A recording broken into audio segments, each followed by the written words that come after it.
When you are sentenced to prison, right, you're stripped of all your rights. You're given a pair of three pair of t-shirts and 3 pairs of shorts, some other little toiletries, a box and a mat, and you will sleep in a concrete cell. It's pretty tough, challenging. It shapes your thoughts. It makes you better or it makes you bitter. It makes you more ugly or it makes you more criminally active.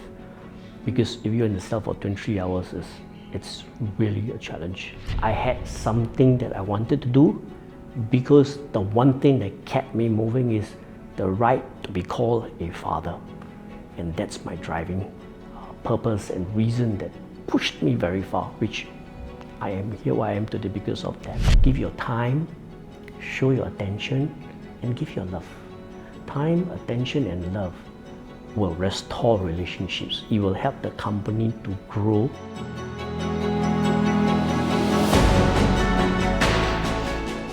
Imagine doing the wrong things, ending up in prison, coming out with no trust from the society, and being able to build a successful business impacting thousands of people. Today, I'm going to have an amazing conversation with Anil David, and he's going to tell us about his story and how he built a successful business.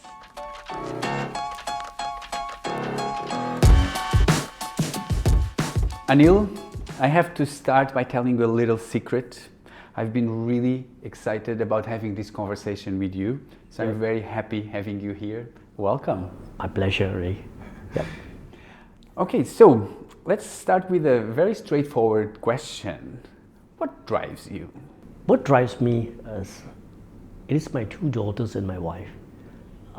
Because in a life that was before what I am today, it was just a life of disappointments, broken promises, heartaches, and pain.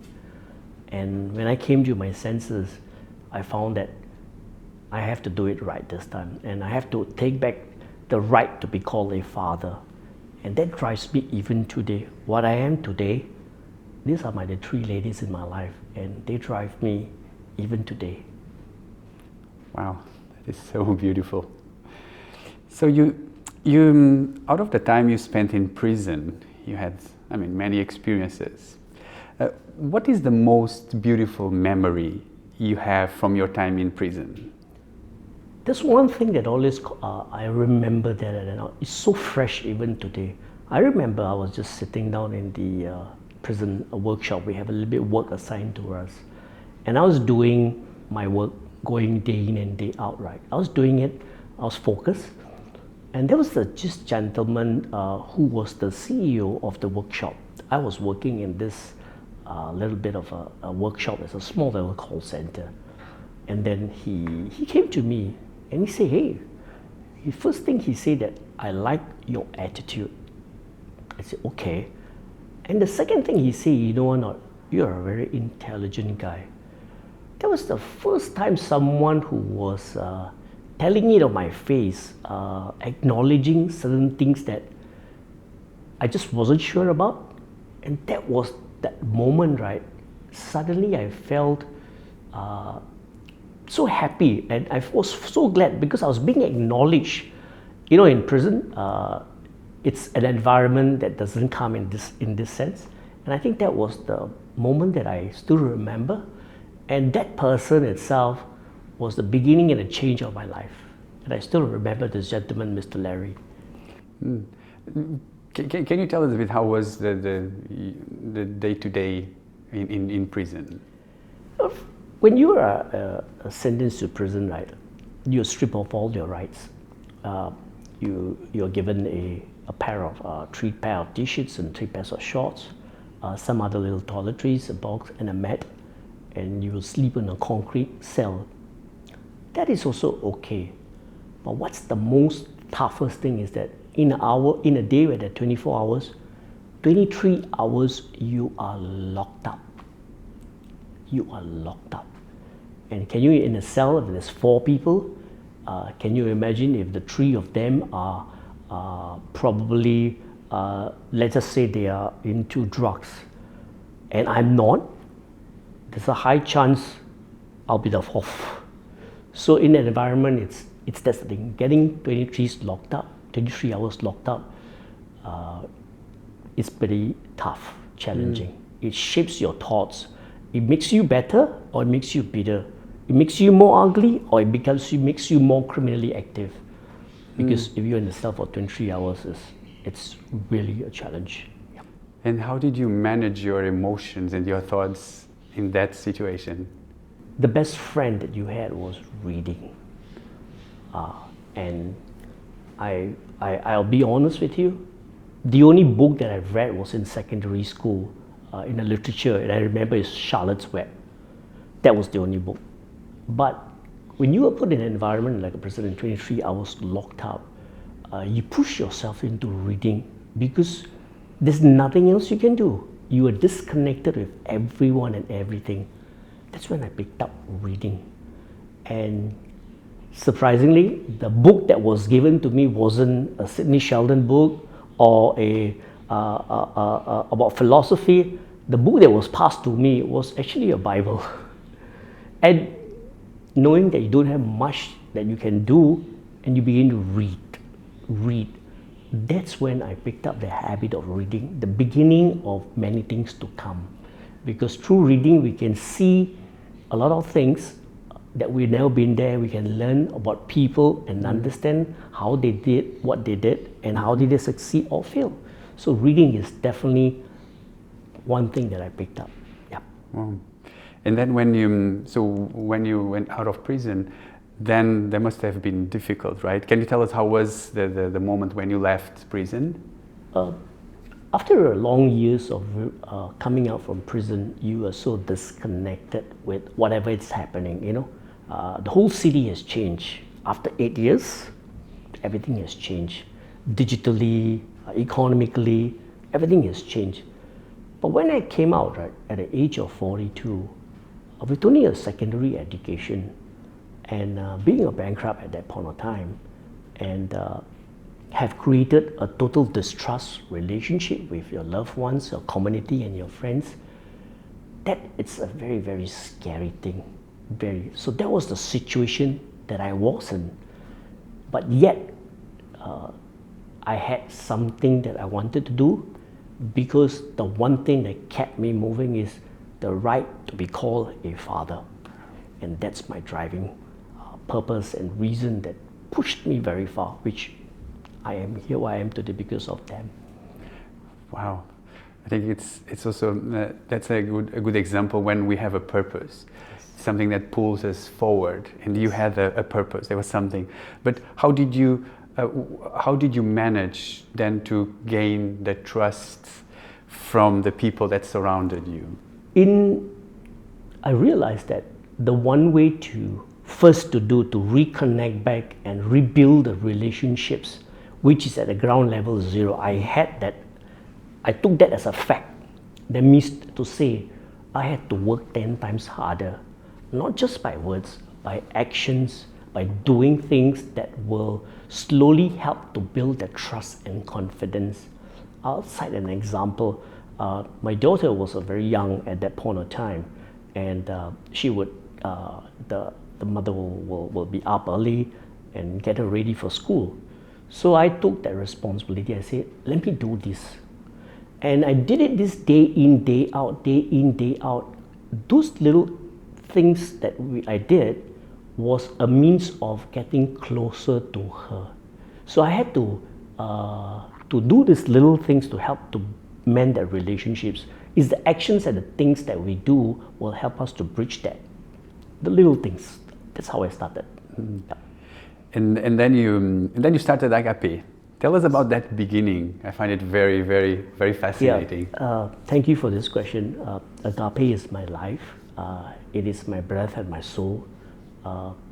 It was in the very prison cell that slowly but surely a purpose was being built. And I felt that perhaps I could, when I'm out, I'm able to start a small little business, very small. The dreams was just very small ones.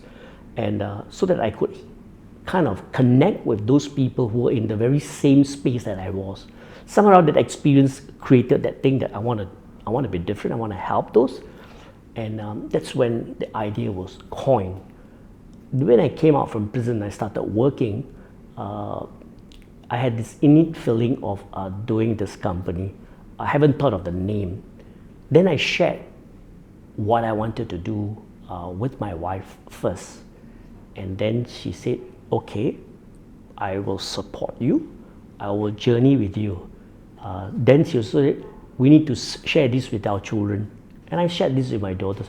They didn't really understand, but then again, everyone came on board. The first party to come on board was my family. I think that was the right way to start. And then the name came. We had a few names. Me and my wife were thinking a few fancy names. And then suddenly at about 3 a.m., right, I woke her up and I said, I think I found the name. Then she said, what's the name? I say, Agape. Then she asked me, what is the meaning of agape? Then I tell her it's a Greek word for unconditional love. I said, why do you want to name this thing Agape? I said, because I want to honor the love you have for me. The 8 years of all that hell that I put you through is to remind me of you, and that's how I want to honor my relationship with you. She looked at me, okay, let's keep checking this out, get this confirmation, she said. And the next day we went for a day retreat, my children and us, we went. And then suddenly at about 4 p.m, as we were coming out going for a coffee, there's this girl we don't know wearing a t-shirt called Agape. And she looks at me, I look at her, she said, confirm. That's how the word agape came about and continued to exist today. Unconditional love. Nice. And how did it start in terms of how did you start the business? Okay. The most significant moment in the prison was this gentleman named Mr. Larry, and he said, you know, hey, you're very intelligent, and I like your attitude. That gentleman, when I was released, all good things work in a very funny way. We met again, and as I was working, still haven't started business, the idea was there. And then we became friends, and every 2 other weeks, he and my wife and we will go for lunch or dinner, for a coffee. And he was a stranger in my life that I met in the prison. And then, strangely, one day, he told me that you should start this business. You are good at this call center, and you were very good at what you do. I said, yeah, that's what I'm thinking about. So the first person that believed in me in the prison, and I remember on a Saturday, he came to my house for tea. My wife's a good cook when she does Indian tea, you know. So at 4 o'clock, he comes and we're having tea. And here Larry opens his bag, takes out a checkbook and writes a $10,000 and say, you know what? Start your business. A stranger. And he told us that I'm not a religious person, but I like your attitude. I like your attitude. And that was the beginning. And he held my hand for a year. And we got an office. We managed to get an office, get it started. And the first hire was a widow, a physically disabled lady who had spinal bifida. And the third one was an ex-offender. Those were my 3 staff. And all 3 of them, right now, today, I'm still in touch with them. So those were my 3 staff that actually joined and we started the company. That's how it started. Very small measures. And then what was next? How did you start building up from there? It wasn't easy. As just said, you know, I'm with the prison background that I may have, but nothing defrayed me. Nothing caused me not to stop. I remember that when I was where money was difficult, and I would come home with a haversack pack from home to work, and I'll have 5 packets of Maggi noodles in my bag. Because I didn't have money for lunch. I will go to the McDonald's and ask for the hot water and mix it. And that's how I started. And those were really challenging times, but they were good ones. And slowly but surely, and the company within a year, from 3 staff, actually grew to having about 12 to 13 people. And then slowly, as most of the people that we were hiring were people who were predominantly from a difficult background. But I could connect with them. I could go into their mind and understand their pain points, their fears, their struggles. I could resonate, I could connect. I could understand the unspoken fear that they have. Been there, done it. And those were the things, right, I could understand. And some or other, they knew I understood. And there was this bond that slowly was formed. And some of the ex-offenders that I was employing, that I met later part in my life, they felt that I understand their situation. And they begin to become better versions of themselves. And slowly but surely, right, they were good at what they do. A bunch of street smart people were using their skills for the wrong reason. So here I'm using a bunch of street smart people, helping them to use it for the right reasons. And that's what I do. And that was the beginning of things. Then at about 2 years down the road, I got an interesting email from the Singapore prisons, known at that time known as also as CORE. They said, hey, we are nominating you for an award for being a mentor for this group of people, because we've seen that they managed to be gainfully employed for quite a period of time. I was like, wow, for the first time in my life, I'm going to get an award from the government. And I was thinking, I was just picturizing how will my daughters feel, how will my wife feel, how will my parents feel. So that was the beginning of that one thing that gave me a boost to move forward. Yeah. Wow. So what I got, one thing was about the one thing that you had that made all the difference was your attitude, right? I think that was at the center, and that's where you started with your attitude, starting rebuilding the trust. And second, what I really love, it's about you believed in people that were, I mean, they had amazing skills, but for the wrong things. Yes. And you were giving them the right opportunity. Yep. to do good with their skills, right? And that's where Agape started. And the last one was the relationships that you started building. Wow, that's I imagine that must have been not easy, but it's amazing the journey that you did. Maybe let me help unpack that statement made that I'm giving them an opportunity. Let me rephrase that. The way I do it, I provide an environment. Yeah. Because it is an environment that helps to mold the best out of people. And I think that's what I've been investing in an environment that is not judgmental, be it what color, what race, what language, what preferences when you have. That's a part. Yeah. And I think that if the environment is good, everything grows. And it is what I believe even till now. So I have created an environment where anyone with any background can come in today, and they will see that they have an opportunity for them to rise, to be that amazing person they are. They just haven't discovered it yet. It's just a matter of time. An environment helps to do that. So I think I want to go there. I want to go deeper in that topic. Yes. But I think before it's important for us to understand. So what does Agape today? Okay. Agape has got 3 lines of business. We're a group of companies. It started off as a contact center, BPO, 24/7. Strangely, many people may not know, we operate in we started a call center in a men's prison that was 100 seat. And then there's a women's prison call center that's 100 seat. We also have outside the prison as well. So yes, it is true. Can you imagine that unthinkable thing that there are call centers running in the prison today where inmates who are unskilled, they are trained, skilled, and they're actually answering calls. You'll be surprised that with some of the calls that you are calling somewhere is actually going there, and you will not even know the difference. Yes. So the opportunity for the offender in the prison to work for 8 hours, it's rehabilitation in its best form. Practical and theory coming hand in hand together. Yeah.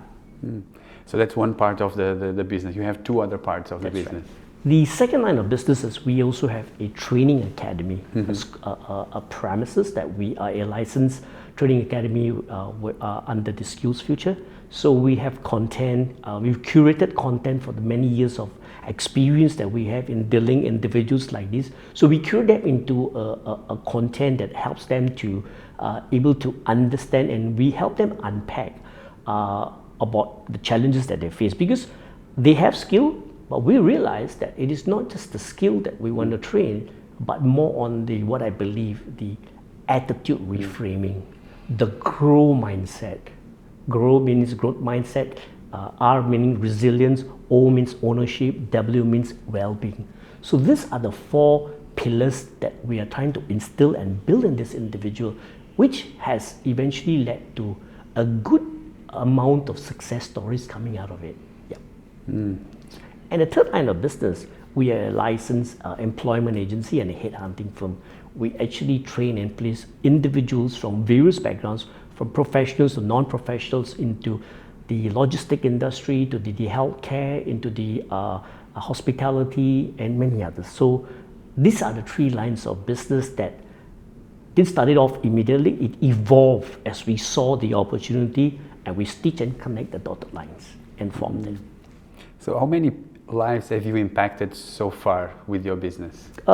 Started this in March 29, 2012. Up till today, we have already impacted 1,000 lives, individuals, 1,000 individuals, whom I would say quite a number of them we are still in touch. And just watching them living normal lives, being taxpayer citizens, it's probably the best as it is. Yeah. Wow, so inspiring. So now let's go back to you spoke about building the right environment for the team. How do you build that environment for them to flourish? An environment is a physical place, but in that physical place, people are the one that live. I share this with my team. We're not in the business of changing people. We are not. But in that environment, if we behave and the way we conduct ourselves as role models and examples, that's when it makes the environment beautiful. Regardless of any individual, we will not look down to anyone from their background. So it is the people that build that environment. The environment is a physical place. And how we conduct ourselves, right, is very important. It's easier for us because the founder, the owner, the one who started it, has got a very smelly past. So we don't get, so everybody knows, and I'm very open about my past life. It sets the expectation that this is how I think, this is how I behave, and people will fall in line in that. And everyone that is right is important. Everyone in that environment, that one thing that over the years we've been doing right, when we speak to an individual, look at that as an individual. Do the three things that someone does to me, and I do it and play for this. Give your time, show your attention, and give your love. Time, attention, and love will restore relationships. It will help the company to grow, and that is why we have come this far, because of these things that we believe, and my team also plays it forward. Wow. And you, so in your leadership, so how do you build a team that wants to be part of the journey and be with you to achieve your vision? How do you do that? I apply very simple tools, and when somebody wants to speak to you, give your undivided attention. You know, it's the simple things like this that they resonate with. That means they feel that you are listening. Rather than making a conclusion from just hearing one part of it, it is important for the leader or the department that overlooks it to actually find out the facts. People where they are, they may respond or react not because there must be something behind that may have triggered that. It requires you to not to be very judgmental very fast. And very important, the individuals, right? If you look at it, many people have many dark spots, many mistakes. If that's what you're going to look at, right, you will always look at that. But what for one moment you just look at that one good thing that person has, and you keep looking at that and keep watering that, and you will see how the person will actually evolve and change. And as you do that, right, you will find the person's persona changes, loyalty breeds, your productivity also increases. Patient capital is very important. So these are the few things of the many things, but I think that this is essential because of the group of individuals that we focus on. This is the very important things that I share that with my team. It looks like you have a very high level of empathy, and I think that's one of your strengths. And then when you put that together with giving the undivided attention, people feel heard and they connect with you, and then you bring them in the journey. But of course, as you said, part of the grow is ownership. Yes. They also need to have ownership, yes. right? Yeah. So maybe now, can you give us an example of a story of someone that you brought to your team and is like you consider like a successful story? You know, I could share stories for the last 11 years. There's so many, but let me just call out one story that always inspires me. It's a lady, and she still works with us, and she's still good at what she does. When she was born, she didn't have hands and legs. Wow. And she had this in her hand that it doesn't have the hands. She has got two little fingers, like small ones. And in 2018, she came down for an interview. And here comes a girl on a wheelchair with no hands and leg, pretty as she is. And she said, I'm here for interview. We were all like, okay. So one of the team, the colleague of mine, went to give the paper for her to just fill out the documents and say, can we help you? Her first answer was, no, I can do it myself. And we were all, for that moment, time just stopped for us. And here was this girl picking up the pen with the what little she had, and she was writing down the notes. So here we are at a call center. And during the interview process, say, but I have fear. I don't think I can call or take answers. And we were scratching our head. Here's this girl, comes to a call center, but doesn't have experience, it's got fear. What do we do? So we were just amazed at her, the way she was displaying her desire to work. And when asked her, she said that, have you worked? I said, it's very difficult for her to get a job. I said, okay. So we managed to create a job for her, and we gave her that job position, and she was making data entries, and there's no direct interaction with a member of the public or anything, or answering calls. That was this. But in the back of my mind, right, I was just thinking, how do I get the best out of her? How do I get? So one day, I call her into my room. I say, hey, young lady, I need a help. I'm in trouble.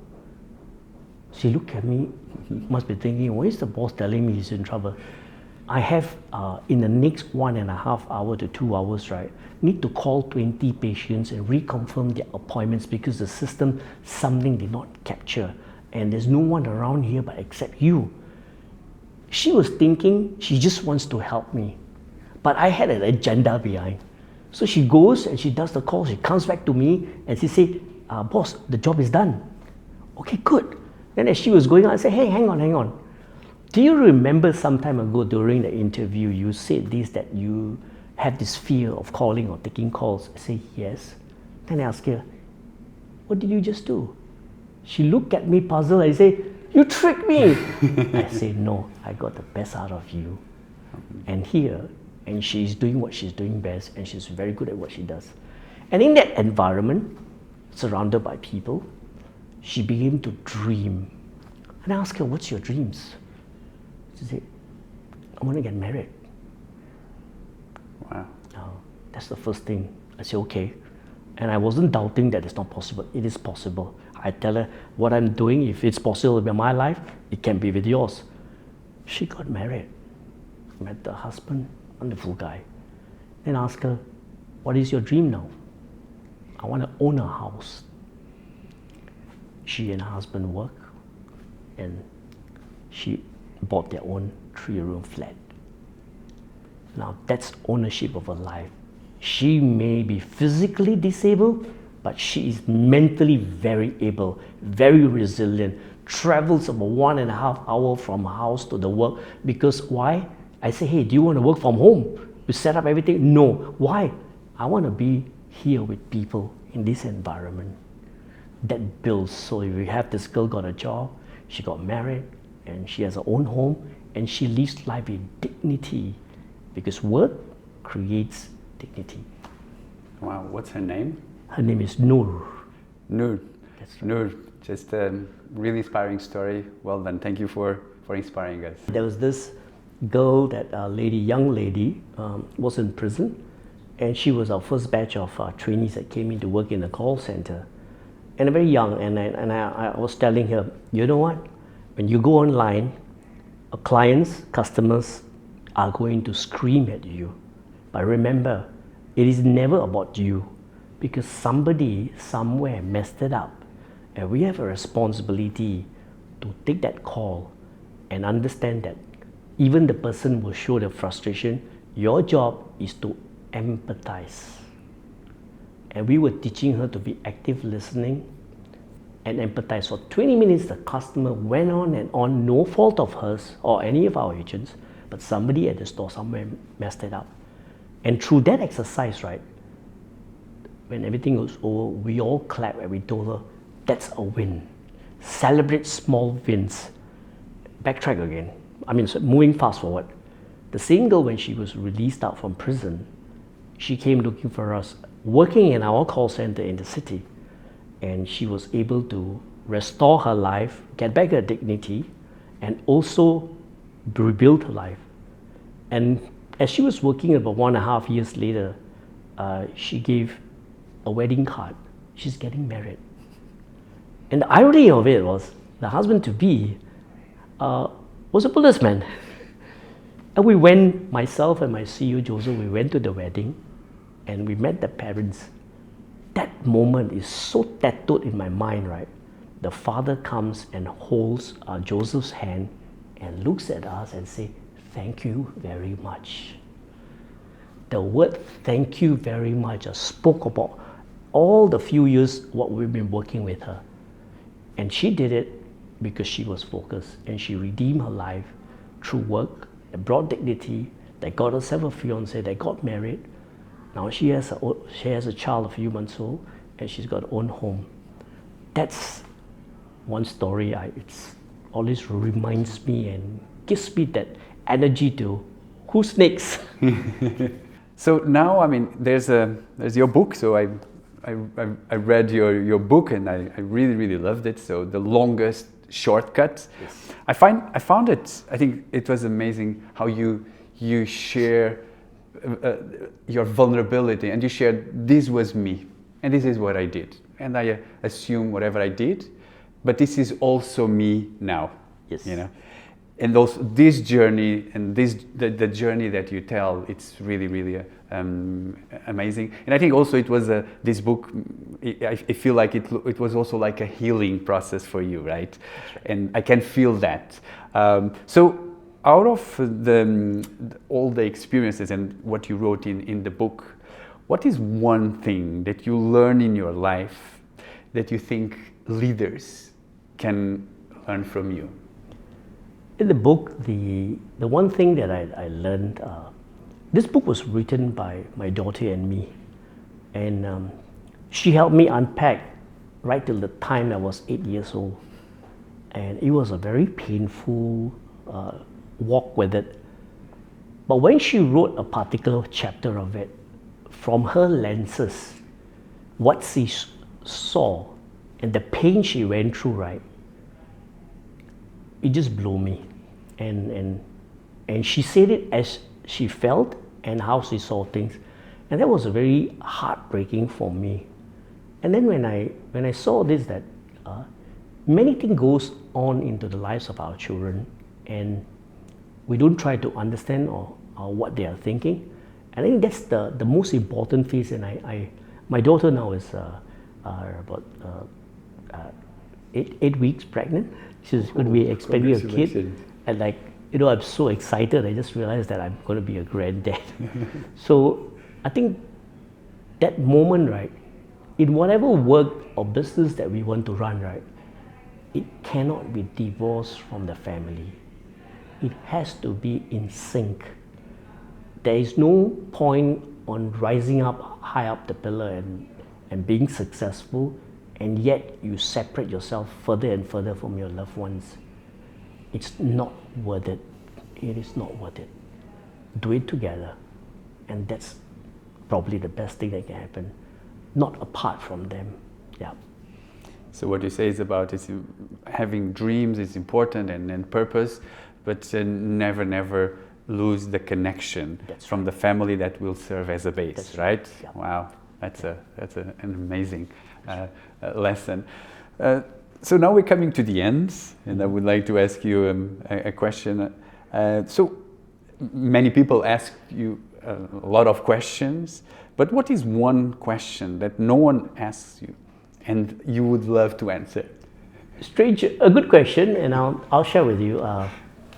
When I meet people, they say that, hey, wow, you're doing, that's really amazing. But no one asks me, what's next?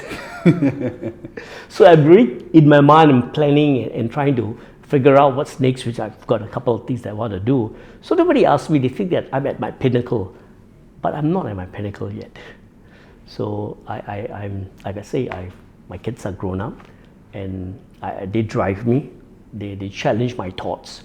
So what's next? Nobody has asked yet. So what's next for you? A couple of interesting things, but I'll just call out the one. We just registered a foundation that's called Agape Seed Foundation. Seed as in everything grows and starts with a seed.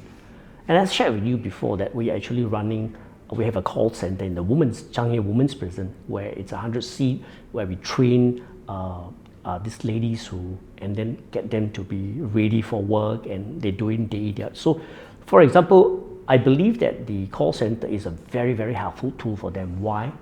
Because one, working in a call center, there are many skills you acquire. For example, why would people be in prison?